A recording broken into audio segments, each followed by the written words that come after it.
Hi there and welcome to this video for Senior Physics on Motion. In this video we're going to explore the concept of change in velocity. Now we know that the algorithm for change in velocity is delta V equals Vf minus Vi, where delta V is the change in velocity, Vf is the final velocity, and Vi is the initial velocity, often given the symbol u. Now the key thing to understand is that when we're dealing with change in velocity we tend to be dealing with vectors. We're looking for the vector which is going to promote the change. What is going to cause the initial velocity to change into that final velocity? Now obviously as we go further on in this unit we'll express the idea that if we're going to have any form of change in velocity, we're going to have to apply a force. Newton's second law, F equals ma, states that if we're going to change the velocity, i.e. accelerate an object, we're going to have to apply a force onto the object at a specific direction which is going to promote that change. And we'll explore a little bit more of that in this video.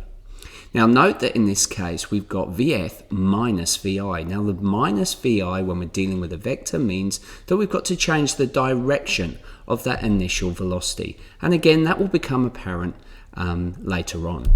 So let's look at this scenario. Well, we've got 3 meters per second down below. We've got a vector going to our right. We also have a vector going north at 2 meters per second. So we've gone 3 meters per second this way, and then somehow there has been a change at 2 meters per second. Now that change, which has caused that 3 meters per second going to the right to go straight up, basically has been denoted by the change in velocity, and that is shown by the green arrow. Now what we've got to actually combine together is the idea that the initial velocity and the final velocity must combine to promote and equal that change in velocity, because obviously all of the three sides of the triangle have to meet up. If the change in velocity is of a specific size, then the final velocity or the initial velocity are also going to be the same. So as a result, we're going to have to see what's going to cause that change in velocity. And this is the way that we go about it.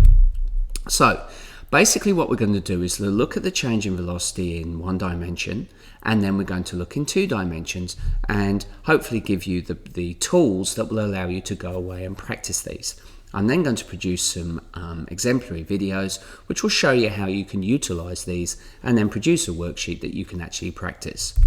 Okay, so the first thing that we've got to do if we've got a change in velocity in one direction is basically find our vectors. So we've got 2 vectors here. We've got 5 meters per second going south is our initial velocity, and then we've got 2 meters per second north, which is our final velocity. The change in velocity has caused our vector going 5 meters per second down suddenly changes it, so it's going 2 meters per second north. So how do we do that?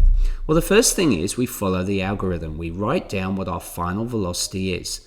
Now our final velocity in this case is 2 meters per second north, our pink arrow. We then have to put in our initial velocity. Now our initial velocity was 5 meters per second south, so we put that in. But hang on a sec, because what it says is it's negative Vi. So as a result, I've got to change the direction of the initial velocity.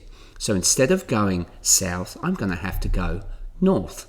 So you can see now that I've changed my initial velocity, so it's going in the opposite direction, still the same magnitude, but it's going in the opposite direction. So I've got 2 meters per second north, and I've got 5 meters per second north as well. So they're all going in the same direction.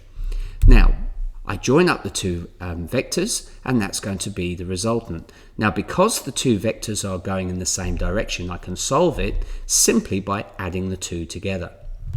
So the change in velocity from converting 5 meters per second south into 2 meters per second north, I have to apply 7 meters per second in the northerly direction. So as the 2 directions are in the same way, I just add them together. Obviously, if they were in the opposite directions, I would take them away. So the key thing to understand about change in velocity is it's the vector which causes the change of one vector into another. So I hope that makes sense. So you follow the rules accordingly. If you follow this 5-step sequence, you won't go wrong. Just making sure that when you get to your initial velocity, you change the direction and then solve the equation accordingly in 1D. Okay, well, let's have a look at what happens when we're looking at two directions or two dimensions. So in this case, we've still got our same algorithm. The vector change in velocity equals the final velocity minus the initial velocity. I then have my two vectors. I've got 2 meters per second north is my initial, and 3 meters per second east is my final. So I do exactly as it says in the algorithm. I've got to write down my final first and then do my negative VI. But let's have a look first at what's actually occurring in this scenario. I'm going 2 meters per second north, then I go 3 meters per second east, so something must have caused that change in direction or change in velocity, change in speed. Now my speed is actually increased and my direction has changed as well. This is because of a vector acting somewhere on the outside. So I was going this way, something pushed it to push it in this way and accelerate it and speed it up. What is that vector? That is your change in velocity. So by using the algorithm, we can calculate what the magnitude and direction of that green arrow is. So I write down VF. So VF is 3 meters per second east. I then add in VI, noting that I've got to change the direction. So if I put in VI, which is 2 meters per second north, I then have to change its direction, so it's now going 2 meters per second south. Now you'll notice that I've top and tailed each of my vectors, just like we saw in our previous vector video. You'll notice now that if I take the tail of the yellow arrow and join it to the head of the pink arrow, it's going in exactly the same direction as the green arrow in my scenario just above. That means we're going in the same direction. The length of that arrow basically will be the magnitude. So I can join up these two vectors and find my resultant, which is the change in velocity. So now what I've got to do is solve the equation. Now you can see I've got a right angle triangle here. This allows me to basically use Pythagoras and trigonometry to determine what is the magnitude and the direction of that green arrow.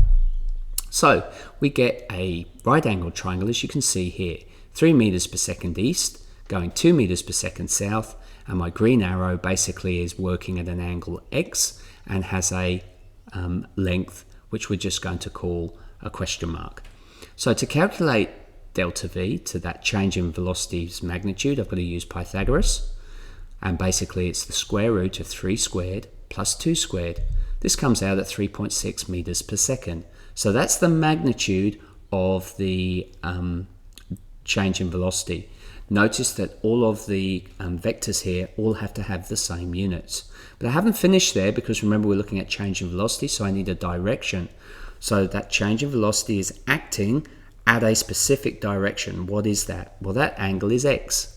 So we can find x by 10 to the negative 1 or tan to the negative 1 of 2 over 3. Basically it's opposite and adjacent, hence it's tan. Opposite is 2 divided by the adjacent, which is 3.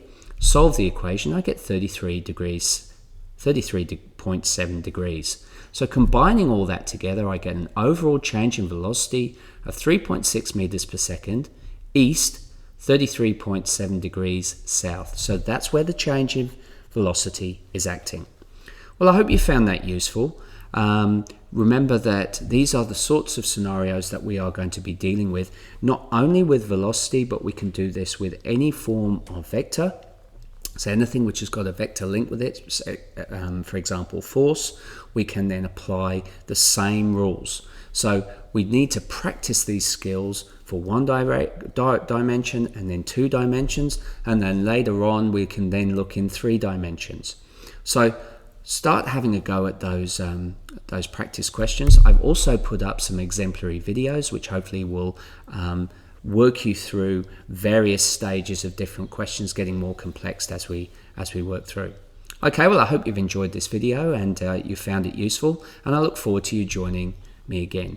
Bye for now.